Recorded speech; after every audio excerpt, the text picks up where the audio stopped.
മാങ്ങാൻ കറി. ഇതുണ്ടാക്കുന്ന വിധം പിന്നെ ഒരു വലിയ മാങ്ങ വേണമെങ്കിൽ വലിയ മാങ്ങ എടുക്കാം. ഞാനിപ്പോൾ ഇതൊരു ഇടത്തൊരു മാങ്ങ എടുത്തു. ഒരുപാട് പുളി ആവശ്യമില്ല.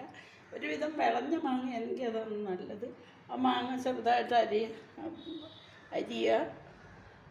പിന്നെ സവാള 10-12 ചെറിയ ഉള്ളി ചെറുതാക്കി അരിഞ്ഞത്, ഒരു 3 പച്ചമുളക്, ഒരു പീസ് ഇഞ്ചി, 4 അല്ലി വെളുത്തുള്ളി, 2-3 പച്ചമുളക്, ഇതെല്ലാം ചെറുതായിട്ട് അരിഞ്ഞ് വെക്കുക. ഉള്ളിയും ചെറുതായിട്ട് അരിയുക. അതിൽ കുറച്ച് മഞ്ഞൾപ്പൊടി, 1 ടേബിൾ സ്പൂൺ മല്ലിപ്പൊടി, അത് എല്ലാം കൂടി ഒന്ന് നന്നായിട്ട് കൈകൊണ്ട് ഒരു ലേശം മുളക് പൊടി, ഒരു പിഞ്ച് മുളക് പൊടി മതി.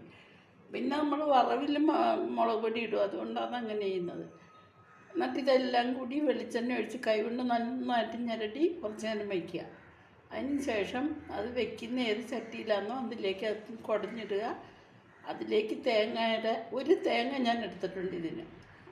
ഒരു തേങ്ങയുടെ 2 പാലെടുത്തിട്ട് 2-ാം പാലിലാണ് മാങ്ങ ആദ്യം വേവിക്കുന്നത്. മാങ്ങ വെന്ത് വരുമ്പോൾ 1-ാം പാൽ ഒഴിച്ച് കടുക്, കരിവേപ്പില, ഉലുവ, ഉണക്കൽ മുളക് ഇത്രയും സാധനം വറവിട്ട് ഒഴിക്കുക. 2-ാം പാൽ ഒഴിച്ചിട്ട് ഒരുപാട് നേരം ഒന്നും ഇട്ട് ഇളക്കിയൊന്നും വേണ്ട. തിളയ്ക്കുന്നുണ്ടൊന്നും കുഴപ്പമില്ല, ഇളക്കി കൊടുക്കണം. എന്നാലും ഒരുപാട് വെള്ളം പോലെ അവർ വറ്റിച്ചേർക്കണം.